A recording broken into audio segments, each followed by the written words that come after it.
Welcome to Under the Sun podcast. I'm Ilea. And I'm Irene. Grab a cup of coffee and your comfiest sweats and join us every Monday as two best friends discuss everything from raising free-range gremlins to business and really everything under the sun. Let's get started and thanks for being here.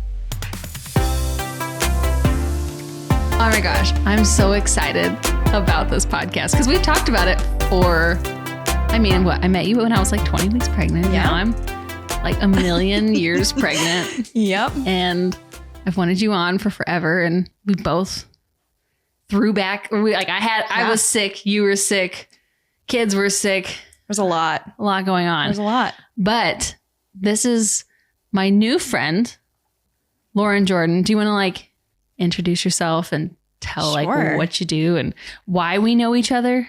Maybe? Yes. Okay. So I'm Lauren Jordan. I am a mom, I'm a wife, and I'm a chiropractic physician. I just opened my own practice in Bloomington. So yeah. And we know each other from that environment. Yeah. So I had butt pain and sciatic pain. And so I was Butt pain. But no joke. I walked in, did the appointment and we both, I don't know what it was. We just instantly started talking about I don't know. Everything. All things everything holistic and all this stuff. But what caught my attention, and we'll maybe get to this a little bit later, was you had a big poster on the wall of different babies in different crawling positions. Yes. And you kept referring to it. And I was like, it's weird that the example is a baby as you're telling me a grown person, a grown woman what to do. So we'll get to that, but I'd love to start if you're comfortable. She just had a baby a year ago, almost exactly a year ago. He just had his 1 year birthday. When was that? April 16th. Yeah, that just happened. That just happened. So it's been a year, and I'd love to hear about your birth story with Jeremy. Sure. Yeah. So I was 39 and 1, and I thought I had many, many weeks left of my pregnancy. Woke up 7:30 a.m. and I lost a little bit of my mucus plug. And I'm like, oh, cool. That's, maybe a sign of something happening kind of soon. Texted. You have to tell doula. them what you were doing the day before though. Okay. Yeah. So 2 days before, I cut down some enormous bushes in our backyard. No, they weren't bushes. They're damn trees. She took down trees. Yeah. With my father-in-law, we chopped them right down, drug them to the curb, my big pregnant belly waddling to the curb. It was awesome. Yeah. And I was really hopeful it would put me in labor, and it did. So if someone needs to be in labor soon, you cut down pick a tree. It doesn't even have to be your tree. It doesn't have to be your yard. Just cut it down. Go for it. Cut it down. Little chainsaw and everything. You're fine. Were you using a chainsaw? No, my father-in-law. Oh, okay. No, not me. Dave, who's on the switcher board. You say hi, Dave. Hi. He won't even let me use the leaf blower. He's like, it's too loud for the baby's ears inside of the, and I'm like, is it? And I'm like, I love leaf blowing. I love mowing, and he won't let me do it. Anyways. Yeah. So I did that 2 days before. Okay. Two trees were chopped down, dragged to the curb. And then, lost my mucus plug, text our doula, Shannon. And, she was like, looks like things are starting to go. And I didn't text her a picture of my mucus plug. Was it your whole mucus plug, or was it just little chunks? It was kind of chunks. Yeah. Yeah. It wasn't the whole shebang. At least I didn't think. Yeah. But I never saw more of it. Did you ever take a picture? I did. Okay, I did. good. I just didn't send it to her because she told me, she's like, everyone sends me pictures of their plugs. And I'm like, I'm not going to be that person. So I have the picture, but no, I never sent it to her. Okay. So then I went to Starbucks, got a venti water, and because their water just hits different when you're pregnant. I don't know why. Okay. If you haven't yet, try it out. Interesting. It's so much better than normal water.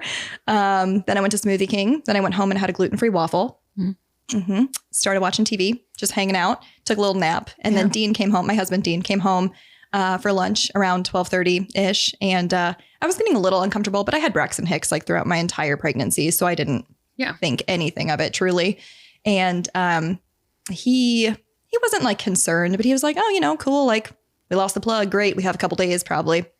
We had a Harry Potter marathon queued up, ready for days and days of labor. I love that Harry Potter was the choice. That's awesome. It's Dean's choice. Yeah. Oh, and I was like, that's fine. We can do that. I had Desperate Housewives on my really? queue. Yeah. Just to get through the whole thing, Yeah. And then he went back to work around, I don't know, probably 1:30, and I texted him at 2:30. I'm like, you need to come home. This is Like things are different. I don't know. Things just, and it was a Friday. I'm like, just come home early. Yeah. By the time he got home, probably an hour-ish later, because he had to wrap some stuff up. Because again, we did not think I was in labor. No one thought I was in labor.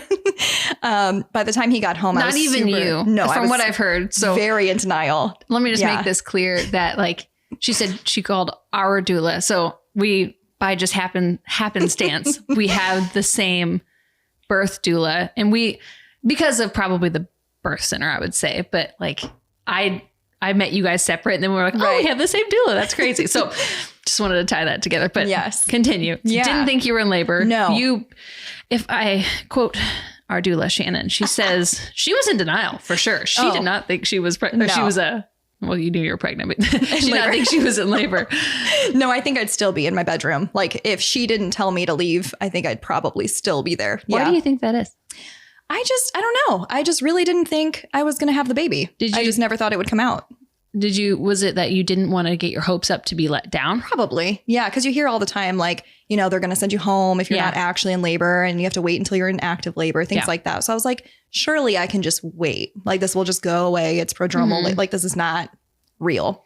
So Dean comes home. I'm in the bed, just cannot get comfortable. And then he just starts folding some laundry. And I remember looking at him like, I need you in here. What are you doing folding laundry right now? And then from there, things just kind of escalated pretty quick. I don't remember the transition like of getting on my hands and knees on the floor, but then I was. And then Dean was seen running through the house trying to, because I mean, we were packed, but not packed in the car. Yeah.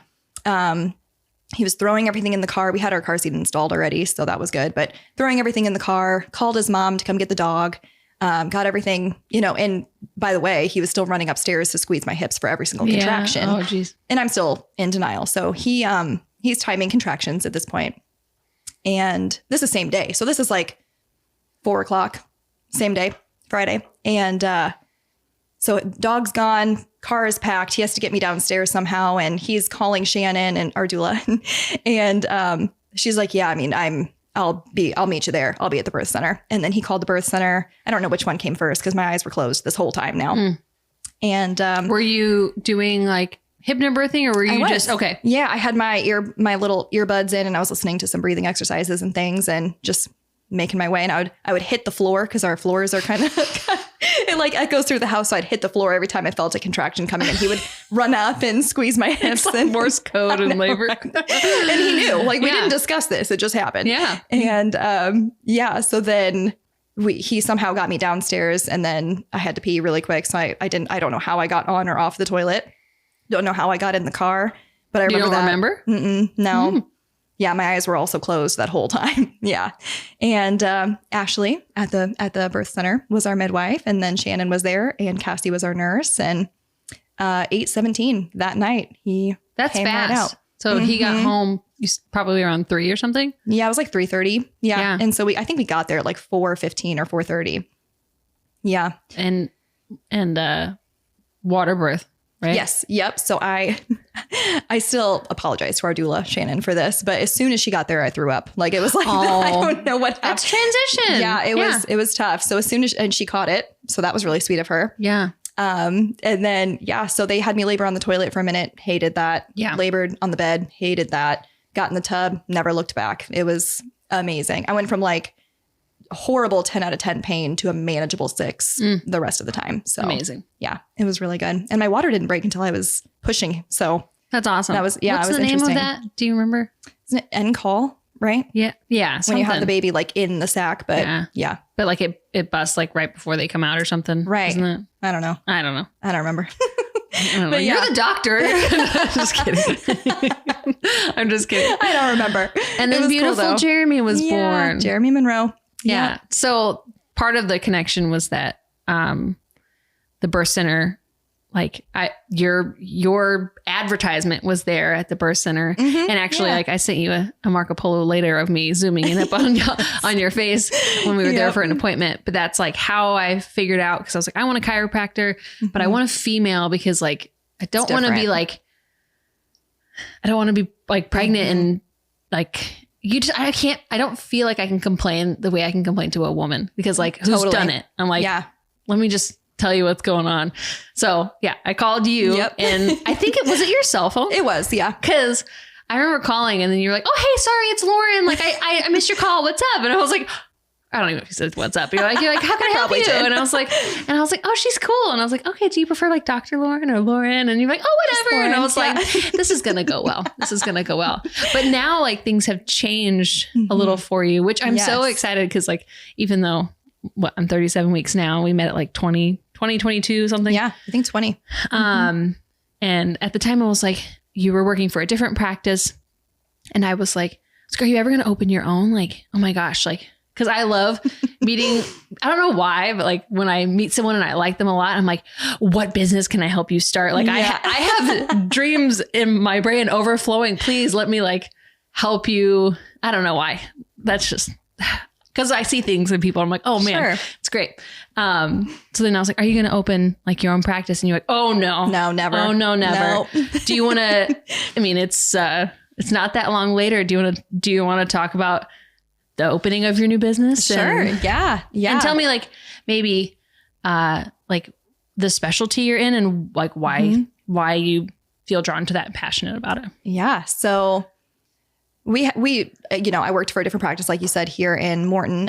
We didn't have like falling out or anything dramatic of any kind, but we just had different ideas for the future. And so, I had this crossroads of like, am I going to do it or am I just going to do something completely different with my life? And I feel like I'm still just getting started. So you thought about that, like going to not chiropractic? Yeah, for a brief moment. Cause I was like, gosh, that just is something that I never wanted to do. Like I never wanted that responsibility of opening an office and being my own boss and possibly a boss of like other people in the future. Sure. Like that's just not something that I really just want to be a really good mom and wife. Like that's like number one for me still.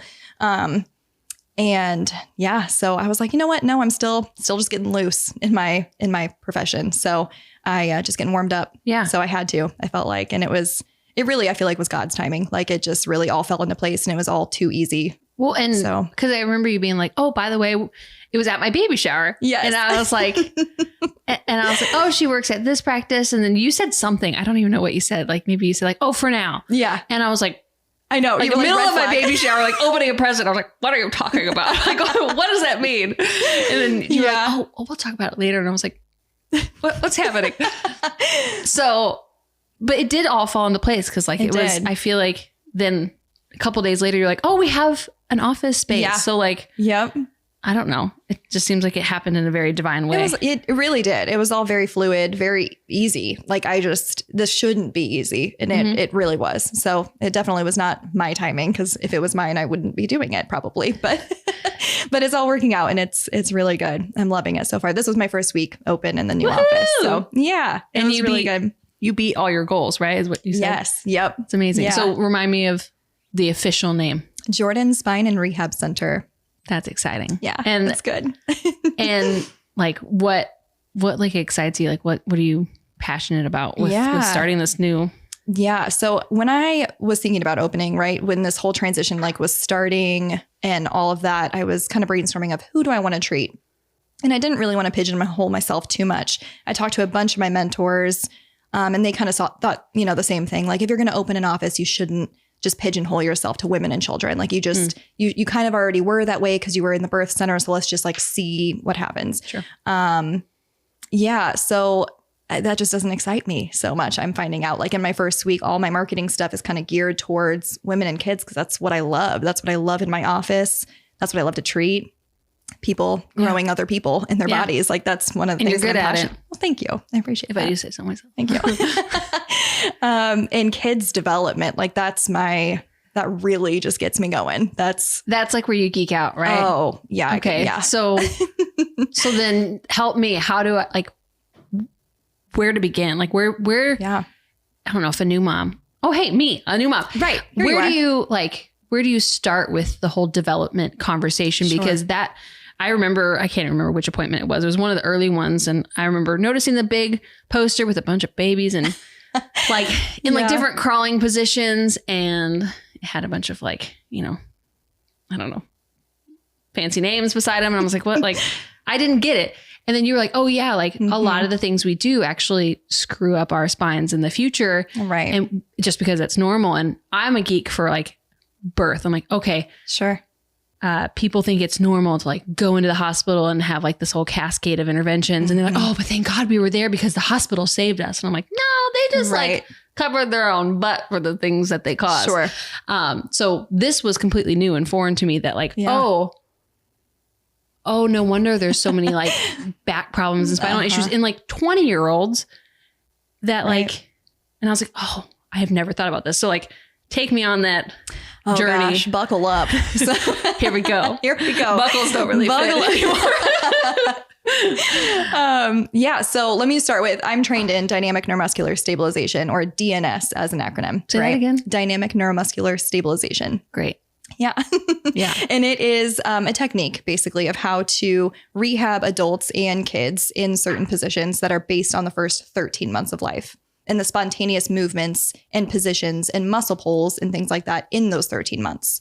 So what that means is like, for example, at 3 months old, tummy time is a huge thing that I talk about because not a lot of kids are getting enough tummy time. I'm in that position at 3 months. Baby will be starting at 3 months tummy time. Oh no, starting right away. Oh, okay. Yeah. But like at the 3-month mark, they should be able to be on their bellies and pull their arms up like this, push both elbows in and lift the head and turn the head both sides.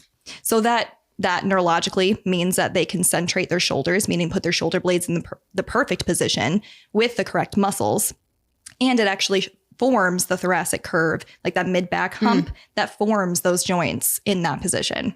So like for that example, that's reason enough to do tummy time, right? Yeah. But then there's infinite other examples and milestones throughout the 13 months. So like pediatricians, I love my pediatrician, but he doesn't know these kinds of things. Yeah. Right. So he just says, are they sitting, walking, crawling, standing? Great. Thumbs up, but it's like, but what about you're on like, the curve. It's like, oh, I'm going to punch you in the face. I know. And I Like, can't tell you how many people ask me that. Like, how big is Jeremy? Is he on the curve? I'm like, I don't know. What curve are you talking? Like, what? we're all bio-individual.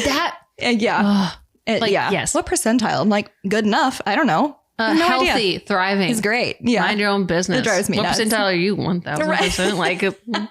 I was trying to do a fat joke, but I don't know. It's fine. It drives me crazy. Yeah. And I see kids all the time that are bucket babies, right? I think that's what kind of started our conversation of us talking about this. Okay, yeah. tell me about that. So a bucket baby is a baby that spends time in buckets, right? So carriers for like the infant carrier car seats, sit-me-ups, the Fisher-Price sit-me-ups. I'm coming after you, Fisher-Price. The Bumbo, that is the bane of my existence. Exercisers, jumpers, swings, all sorts of just containers that just hold the baby like a little potato and don't have them feel their environment neurologically. They don't get that sensory input from their environment at all. At all. So I see kids that are severely delayed and have missed these super, super important milestones that they can't go back. I mean, we can rehab them, but like the plasticity of the brain in the first 2 years is unparalleled. Like that is the most formable your brain will be about learning things in your whole life. So if you're coming to me and you're 5, I mean, that's tough. And you never crawled. Yes, I can rehab you, but your hips are forming. Like the damage is done. Yeah. Yeah. And that's not like a death sentence by any means, but like, wouldn't you want the best formed hips that you could for your child? So all of these, I mean, I've heard it before. I can't think, but like he's so advanced. He never crawled. Like he never crawled. He went straight to walking. Yeah. It's my favorite. Pandemic babies. Right. Okay. So tell me about that because you said that, but we've never really. Yeah. That's like a thing. Like these pandemic babies are made Well, that's all over Instagram. It's like, they're like, why? Okay. Walk me through that because I don't quite get it. Well, also, I do have a pandemic baby myself. Yeah. And he's not even walking yet. And you know what? That's totally normal and fine. And I encourage it. Yeah. But probably because he's building the proper muscles at the proper timing instead of like, in my mind, how I simplify it is like, we put them in these holders and containers and in these, jumpy things that you hook on doorways. I don't know. That's what I visualize. Yeah. And make them jump and put that pressure on their spine before it's ready, or just pressure on their knees or legs or feet, anything. Exactly. And that is what is causing the advancement or the strength because Totally. they're building muscles that they should have never been building at that time in their life, right? That and yes, and they are like we're cheating the system, right? So the brain is not ready to stabilize the hands or feet until like a certain point. Okay, so like they'll start loading the foot, you know, obviously like in the second half of the first year, ideally. But if they're sat in like an exerciser and their toes are like constantly stimulated by the floor, then their plantar reflex, meaning like the curling of the toes reflex, that primitive reflex, will go away probably quicker. And also the brain doesn't know how to stabilize the foot. So like now you have a compensatory pattern of just faulty muscle recruitment and just horrible hip placement and things like that because of that pattern. So now like the kid is probably going to walk funny, probably going to have overlapping toes. I see that constantly in my practice. Overlapping toes caused by basically putting them on their feet too much. Like, Yep. I don't know. I'm just visualizing like the babies I've held because I'm guilty of it. I didn't know. Sure. Like, Everyone is. you don't know right? until you know. Like, Yeah. you And do when the we know best. better, we do better. Yeah. So in my mind, I picture like, you know, holding my nephew. He was like 16 now. Everything's fine. It's fine. But like as a baby, like you hold him up and like you kind of are the bouncer and you bounce him. So you're saying like things like that mess with not only like it's not the brain isn't ready, but it messes with the foot structure as well. And Yeah. okay. Yep. Because the brain is going to try. So like if I took you and I said, okay, we're gonna stand up, but now you have to lay down. Obviously you're going to want to stand up as a baby because you're seeing that higher developmental pattern. So now because the brain has already seen that, it's hard to go back and be like, okay, now you have to do tummy time. You know what I mean? Is that why they get so discontent? Like people are like, oh, my kid hates tummy time. So we just put him in what are those little things that have like the toys all around and they spin and The exerciser. is that what it's called? Yeah. Okay. Well, yeah. Yeah. Okay. Yeah. Yes and no. So sometimes babies get super fussy like before they master a milestone. So my son, for example, Jeremy, we had him do tummy time like literally from day one. We put him on his back, on his tummy, on both sides constantly. And then once he was starting to get close to like his brain figuring that out for the first time, he got super, super fussy in tummy time position, which is normal. Yeah. So that's actually a good sign. Like I want kids to be frustrated. It's okay that our kids are frustrated. It's the brain trying to figure it out.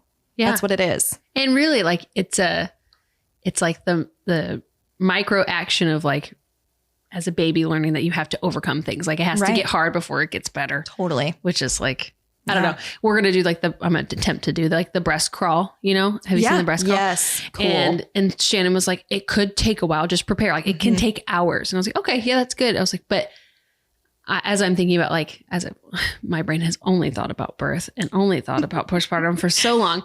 So that's my only frame of reference right now. But like, as I'm thinking like, what like an accomplishment that like she can come out and know exactly how to find a nipple. Yes. Like, and how cool is it that like the color of the nipple changes so that she can find it. So I'm like, for me, I don't know why this is important. I'm like, if she can do that, like what an accomplishment for her to be like, or like, I don't know, kind of subliminally building in confidence to a baby that like, you're kind of born with the instincts that you need. Yes. But and that's kind exactly of the same with tummy time and that's exactly it. They're born with a blueprint. So like all babies, no matter where, when, or how they were born, are born with this set of blueprints through the first 13 months, which is the posters that you've seen, right? Of all the milestones and what they should look like and what should be like the muscles being recruited and how the joints should be forming and things like that. And every baby should be hitting them. Okay. But when they're in buckets, it hinders it. Okay. Yeah. So, and they will. If you leave them alone, they will. They'll do it. It's amazing. So tell me then how it looks.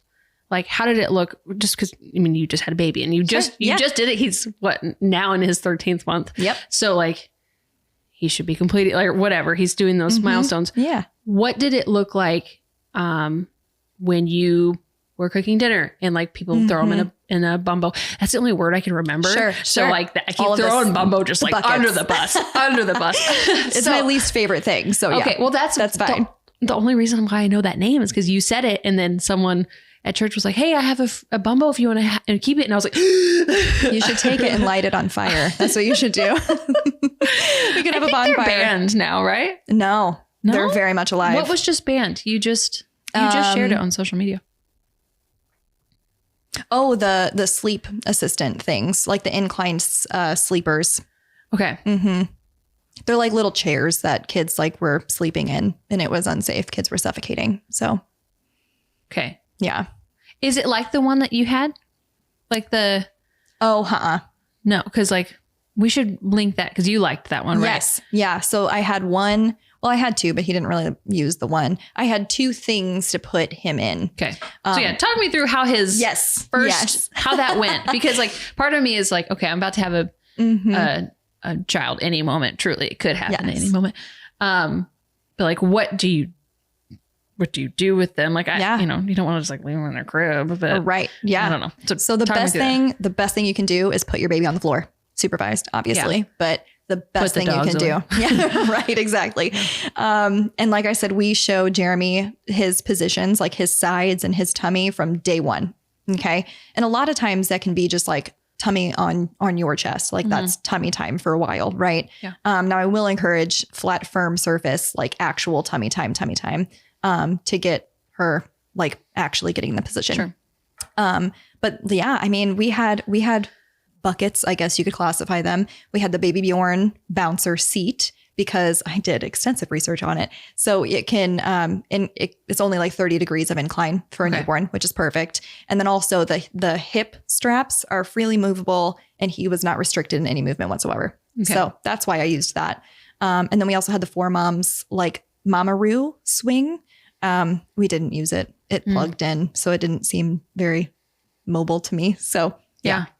And you didn't like it? Not really. No, he used it a couple times. We got rid of it. So I haven't found somebody who has been like, this has been a lifesaver. Yeah, it's weird, right? Yeah. So I think when and if we have more kids, it'll just be another Babybjorn bouncer, one for upstairs, one for downstairs.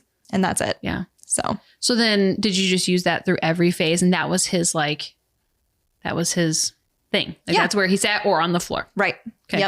Yep. It's kind of like just in society, we kind of overcomplicate things. Oh gosh. Yeah. And we're marketed to, it's like, oh, you need this thing. Yes. It's like, actually just throw the kid on the floor and not throw.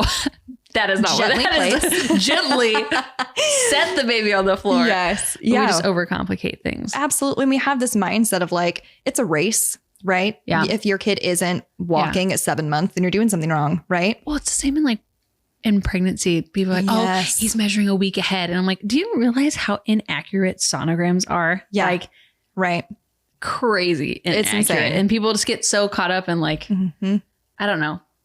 Yeah. The comparison of like, oh, my baby's advanced. And I'm like, yes. It's hard. It's okay to just be average too. Right. Like, I mean, I do it every day and I live like it's okay. Yeah. And we have this mindset of like, we have to teach our kids everything. Yeah. Right. We have to teach babies how to sit. Oh, we have to teach babies how to walk. We have to teach them how to crawl. They're just going to do it. Right. They will. They will just do it. It's amazing. It's amazing. And I had these moments. Really, I truly did. Because like I've been trained in this extensively. Right. And then I have a baby and now I'm going to have to watch it. And I'm seeing all of my best friends have babies that aren't really doing this. Right. That aren't like having their babies develop according to this plan, which was really hard as a mom because it's like, oh, you're babysitting. Mine's probably 3 months away from sitting because that's like an 8 to 10 month pattern. And he's never been sat before. So like his brain has never seen it and he did it, you know? Anyway, so that's hard like as a mom to compare it that way because it's impossible not to. It is. Yeah. And that's tough. Yeah, definitely. Because we're in a society that's like we have to teach our babies to sit. Here's a bumbo. Here's a boppy. Yeah. And pediatricians are telling women to sit their babies. Yeah. All the time. Oh, well, have you sat him? No. So like even like sitting on your lap, you don't sit him like even on your lap. We did occasionally, but he was fully supported and no like full weight on his hips. Okay. Interesting. Yeah. Interesting. I was really picky about it. Yeah. Okay. Because of spine or because of hips? Really just for the brain. I didn't want the brain to see that position yet because he hadn't done it yet. So it was like cheating. It's like jumping ahead. Oh, okay. Yeah. That's got to be hard because it's like when you know about like you're very holistic and I call you like we're kind of crunchy. Totally. Crunchy moms. Granola. Yeah. Yeah. We're a little granola. Yes. And like it's like when you see, I don't know, you had a birth at the birth center, which is a very like hands-off approach. Like just let your body do what it's naturally going to do. I bet it's difficult to then like see your friends do it. And like, it's difficult for me to see like friends like go to a hospital and have all those things. And I'm like, it's so hard to keep my mouth shut and be like, I tried to tell you, like, but in a subtle, not pushy way. Like I tried, but it's got to be the same thing for you to see like development wise. Yeah. And then probably you see their future because you see it every day within your practice. Yes. Yes. It's really hard. It's one of the hardest. I did not anticipate that at all, being a mom and a practicing physician. Like I had no idea of that hurdle. It's an everyday type of battle. Okay. My close friends like know where I stand and I know that they know. So I don't comment unless they ask. Yeah. But it's tough. It's really hard. So what does the future then look like for like, what would you like to see change for new parents? Like what would be the new normal? Like if in an ideal world, like, you know, what is it? It takes like 20 years for people to actually accept new information in masses, like, you know, within the hospital. Like a friend of mine posted a picture. It was like skin to skin is best. And it's like, like, where have you been? Like, no, the baby shouldn't go directly to the warmer because the mom is the warmer. Like just put the baby on the mom where it's supposed to be and they'll regulate the temperature together. Like, because that's how nature intended it. But it was like, it's just as funny. Like it was like a marketing advertisement of like skin to skin is best. It's like, okay. Thank you for like, that. Yeah. You're so behind. Like that's crazy. So that being said, like how would you, I don't know, what would be the advice or how do you? Yeah. Well, marketing like materials for parents, it's not going anywhere. That's how people make money, right? More and more buckets are just going to come out. So it has to be like the mindset of the parent. It really does. And if they could witness the true like natural development of a kid, then I think that would change their perspective quite a bit. But I don't know. It's just, and you'll notice like once you become a mom, it's going to be, you'll notice it's like a weird culture of like, I have to help my baby do this. It's just so I wish that would go away. I don't know how, but I would like to attack it. help your baby with everything. Sit, stand, crawl, walk, breathe. I don't know. Everything. Interesting. Yeah. Did you have to fight that urge? Or were you just... I mean, every now and then, because it would be like he would turn 7 months and I'm like, okay, he's not on his hands and knees. What's going on? You know, it's like, what's wrong with him? And I had postpartum anxiety pretty bad too. So it was just like, and that's what I know best. So I feel like that's what was really in my mind. Right. Yeah. But yeah, so it was hard to not rehab him constantly because that's what I do for a job. And that's my kid and he's not on his hands and knees. So what's going on? Yeah. But I had to kind of put my mom hat on all the time and leave my doctor hat at work and just kind of just be his mom and not let it steal my joy. And he's crushing it. So yeah. Freaking cute kid too. Thank you. Thanks. I mean, made it myself. I was going to say, DIY. Yeah, totally did it. But like, he's a little bald boy version of you. Oh like, yeah. Like he has like your same eyes. It's funny because my husband and I, we thought like as soon as the baby, because obviously we knew it was a boy. And I was like, wow, it's just going to be you. Like, he's just going to come out being you. And he's like none of him at all. It's so bizarre. It's so weird. Yeah. I mean, it's only fair that like, we kind of put a lot of work into this. Like, yeah, dang right. The kid should kind of hold more of our DNA. You just put your microphone down. What do you want to add? Like, he put it down like, I'm going to talk about this. I was just getting prepared for some harassment. So What? Well, no, I figured you would just talk about how our daughter's going to look just like me. Well, and I think she probably is, by the way. She probably will. There's like there's a caveman diet pregnancy book I was reading and I can't remember what it is, but I'll put it in the show notes, that there's a theory that like babies come out looking like their dads. You know what I'm talking about? Yeah. Because in the Paleolithic, the caveman era, they didn't want the dads to kill the babies if it didn't look like them. They don't like reject them. Yeah. Yeah. Mm-hmm. Yeah. Is that, I don't know, your doctor, do you find that to be true? I mean, I've only seen like one super, super, super fresh baby. And I mean, looking back at pictures, I think he did look a little bit more like Dean. Okay. Yeah. Yeah. Right then, like when he was fresh. Yeah. Fresh. Well, that's what they say. Like they shift like their little don't know, shapeshifters. It's weird. And they just like turn into the body is wild. parent. But I don't know. I found that interesting. I was like, what? I know. Like, okay. It's wild. But also how not fair. I mean, I love him. Obviously he's adorable and I want my baby to look like him. But also I'm like, how rude. Like I just grew you for 9 months. My body went through a lot. And then you came through a very small hole. And now you look like your dad. Yep. Yeah. But classic. Okay. What would you, selfishly, I want to know too, but like what would be the advice that you would give new moms about this developmental, I don't know, status quo of what would be the advice you'd give them? 2 things. 1, limit your buckets for sure. So like, I'm not crazy. I had 2, like I said earlier, my 2 examples. So limit them and limit them wisely. Like don't have a bumbo if you have a better option, which there are much better options out there. And also never put a baby in a position that they haven't done already. So if they haven't sat on their own freely, getting them into a position like that is not a good idea. Interesting. Yeah, that's my golden rule. Is there like a place people can go? Oh, maybe like, do you have like a resource I can post on social media of like an example of these positions? Yeah, I have the chart. Or is there like a resource that you can direct people to? Or is there like are you going to teach a class at some point? And like, you're going to let me record it and it'll be great. Sure. Yeah. I have a blog about this a little bit. Yeah. I have a series coming out of blogs of baby-led movement.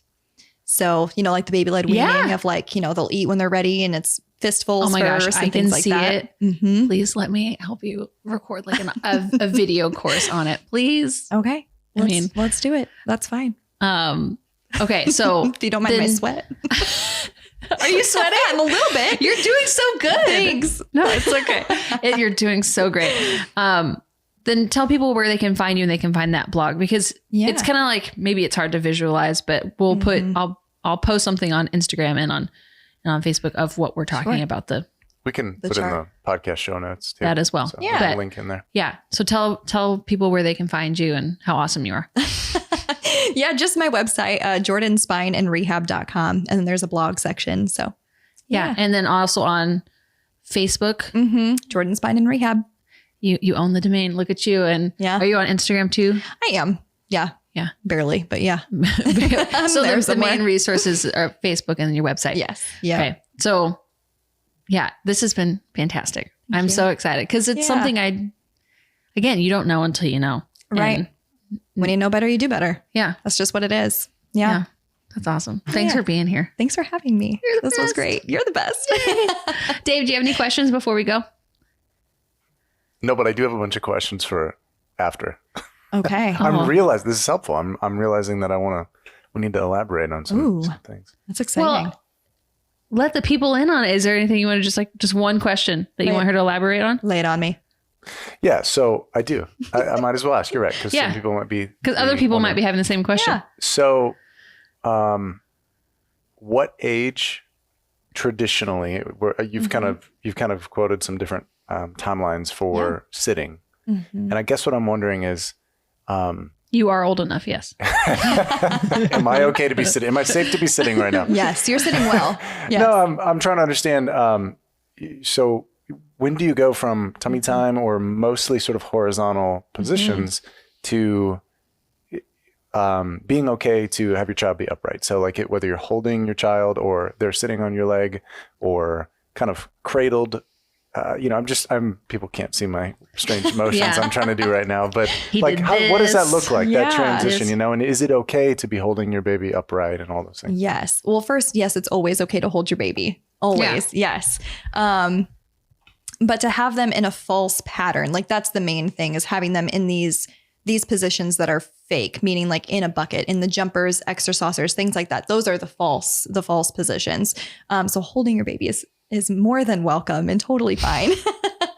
But babies will naturally get themselves into, we call it a high oblique sit in my world. So like their hand will be planted. So the palmar reflex will be gone around 8 months. And they're going to be like on the side of their hip. That was an exercise that I gave you, actually. I don't know if you remember that. Yeah. It wasn't great. Yeah. It's hard in adults. It is. Yeah. Well, and when you're real girthy, it's real hard. And then around 10 months, they'll do a free, like mature sit. So just like on their bum, There it is. Yeah. So then let me just make sure I have it right. Yeah. You didn't even set your kid on your knee like at like 4 months, 3 months. Like there was no like bouncing them on your knee on their butt. No.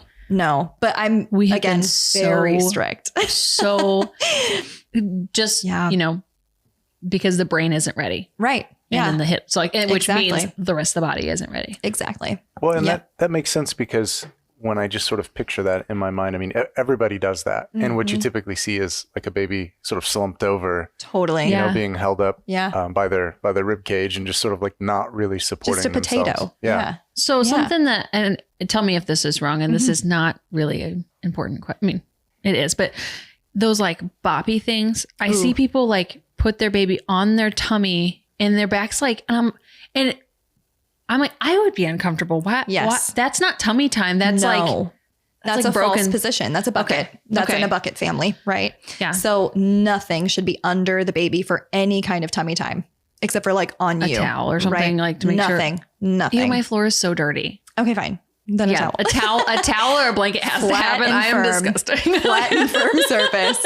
Okay.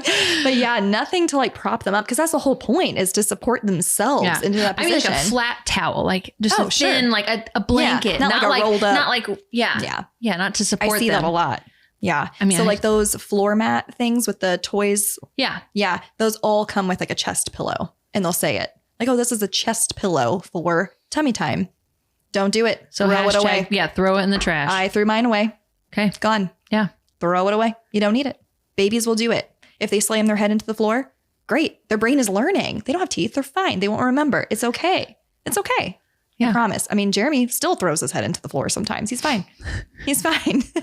Well, kids they're durable. Like, obviously, be careful with your kids. Like, don't be abusive. But that's how they learn. But it is like, if you constantly like, I think of like helicopter parents that are like, oh my gosh, it's the corner. Oh my gosh. And I'm just like, let them bump their head a couple times and they'll stop. They'll become situationally aware and stop doing it. Yeah. But again, I haven't been a parent yet, like on the outside. So I feel like people don't give a crap what I say, but if you say it. But that's exactly it. That's exactly it. Like kids have to feel their environment. They have to hear their environment. They have to smell it. They have to see it. They have to taste it. They have to feel it. They have to. That's how they learn about their bodies and about their environment and how to move in their environment. Mm. Have you met anybody who has grown up with that structural? Teaching. What's it called again? Dynamic neuromuscular stabilization. DNS. DNS. DNS. Yep. I can remember those 3 letters. I have. Yeah. So my boss in Missouri, I worked in Missouri for several years before I was pregnant, moved back home. You worked for the Cardinals? Yes, the Cardinals chiropractor. I don't do sports. I'm so sorry. So like, that's a baseball team. I was going to say it is baseball. Team. Yeah. And I worked in his home clinic. Okay. And I was the only female, which was really fun. Yeah. Great group of humans. I had a great time there. Anyway, so his kids, I think both of them, but I think more the second one, he was like more concerned about the development. And like staying because he was very, very into that whole mindset and the training and everything. So, and like, are they like superhuman or like not superhuman, but are they just like well adjusted? I don't know. You see kids sometimes that walk like, and you're just like, you don't even look stable. Right. Right. I mean, I wanted to ask too. I'm ready. Shoes. Oh, okay. Just real quick. Do you want to just? I'm happy to. No, I don't like shoes. I don't like shoes. Period. I don't like shoes either because I do a lot of grounding and I feel like it conforms your toe. Like we just shove, especially as women, we shove our toes into uncomfortable shoes and to me, I noticed a difference. Like I wore real shoes today and I feel like my hips are on fire. Yeah. I'm like, I did it to myself because I did it for vanity purposes. But then with babies. Yes. Oh my gosh. One thing, why does your baby need They don't shoes? They don't need shoes. And I'll even one up you. They don't need socks until they are loading their feet. Oh my goodness. I tell you what, baby socks are one of my like kryptonite things. Like they're so stinking cute. Oh yeah, I love me some baby socks. Like little tiny tater tot could fit in there. Count me in. So cute. However, like my child just started wearing socks when it was like -20 outside. not so much anymore. Like he's just free the piggers. Yeah. The pigs are out to play always. See, I hate socks. Oh yeah. They do not.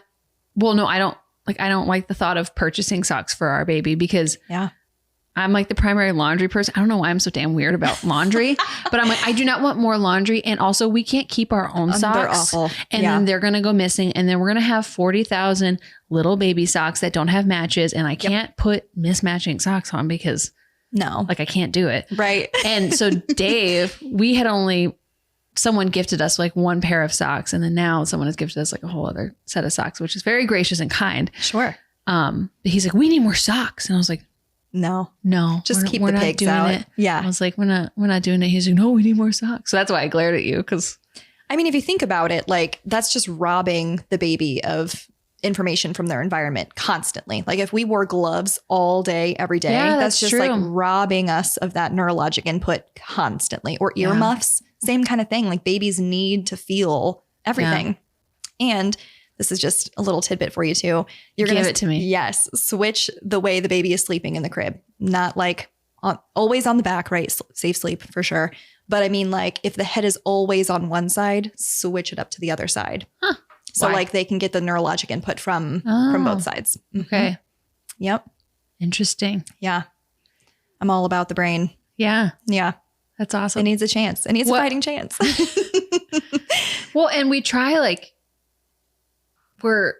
I said with the hospital earlier, it's like you did all these interventions that caused you to come in and be the rescuer. Sure. It's like, I feel like we're just a society where we just feel like we need to intervene. Like we have to constantly, we have to intervene all the time. It's like, just like we were all meant to do this. Like our bodies were meant to be like women's bodies were meant to be pregnant and to have babies.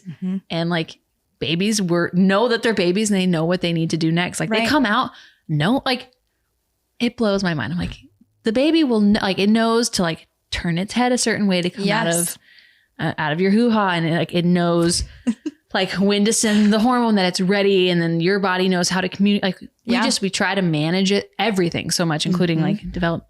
This is all so great. Yes. I love this stuff. And that's the cool thing about it is 70% of kids will develop correctly if they're just left alone. Put them on the floor, supervised in a loving environment. Great. Yeah. They're going to do amazing.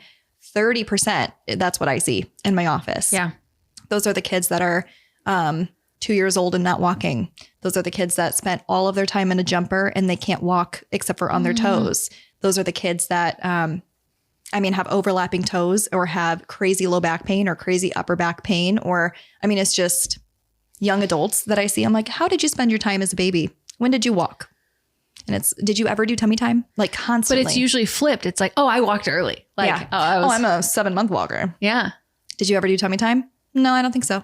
I was the seventh child. I'm pretty sure I was just in a bucket, like in a like literal basket, like a laundry basket the whole time. Better than a bumbo. Well, mom, there's that. My mom said I was hard to soothe apparently. And so there would be basically laundry in the basket and the kids would put me in the basket and there was like a kitchen and then like basically a way to like walk around the kitchen in a circle. So they'd pull me, like wrap a belt around the basket and then just drag me until I fell asleep.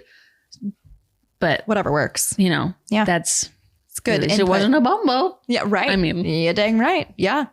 But any questions, Dave? Oh, your question from earlier, actually, I meant one more thing. Oh, about holding and things. So yes, kids will do like a high oblique sit around 8 months with the hand down and then a free sit at 10 months, right around there. But that doesn't mean they can't sit in a high chair. So like I have I don't even know what kind of high chair. It's not a fancy one. It's just like a run of the mill high chair. Is it important to have like a foot support? It is. Yeah. For like choking hazard and things like that. A foot support for choking hazard? Yeah. If they can like support themselves, then yeah, it helps decrease the risk of choking. I'll send you a thing about it. That's mind blowing. Yeah. Send me a link. I'll put it in the description. Yeah, okay. But obviously they're not eating solids or anything right away. And what we did, we reclined Jeremy as much as we could because we didn't want him to sit completely vertically because his brain hasn't done that yet. And obviously he's not there for an extended amount of time. So I don't want anyone to think like I'm so strict, like Jeremy never even sat in a high chair. Like that's not the case. But again, 90% of his day, we were by the book, right? So yeah, I guess that would be. Is there a book? No. Well, I guess, there is, but. I have the pamphlet I hate the word painful because it makes me feel like I'm a Jehovah's Witness. What is it called? What's it called? Like from the ground, like building your baby from the ground up. Yeah. Yeah. Mm-hmm. It's interesting. It's very cool. Yeah. I do have a question. Okay. Lauren, you kind of touched on this throughout the podcast, but like, who should come see you? Like, what if they're having, what list of problems? What can you be helping people with? That's a great question. It's a great question. I specialize in moms. Way to steal my job. Yeah. I specialize in moms, women health, and children. That's what I do. I mean, I see men, of course I do. I see athletic injuries, of course. I treat firefighters. Like that's just, I do, and I'm happy to. But what really gets my blood going is treating women and children for sure. So anyone in any kind of pain or discomfort in pregnancy, postpartum pelvic floor pain, if you're peeing when you're doing anything, that's not normal. And if your kid is, you think, developing well or developing too quickly or developing too slowly, and I'm your gal. Yeah. Amazing. Thank you for being here. Thank you for having me. You're amazing. You're amazing. Yay! This is great. Friendship. I'm a loser. All right. Goodbye. Thanks for being with us today. Follow us on Instagram at underthesun_podcast. We'd love to meet you. Please help us out by subscribing on YouTube and leaving a review on Spotify or Apple Podcasts. We'll see you next time. Please remember this information is made available to you for informational and educational purposes only. It is in no way a substitute for medical advice.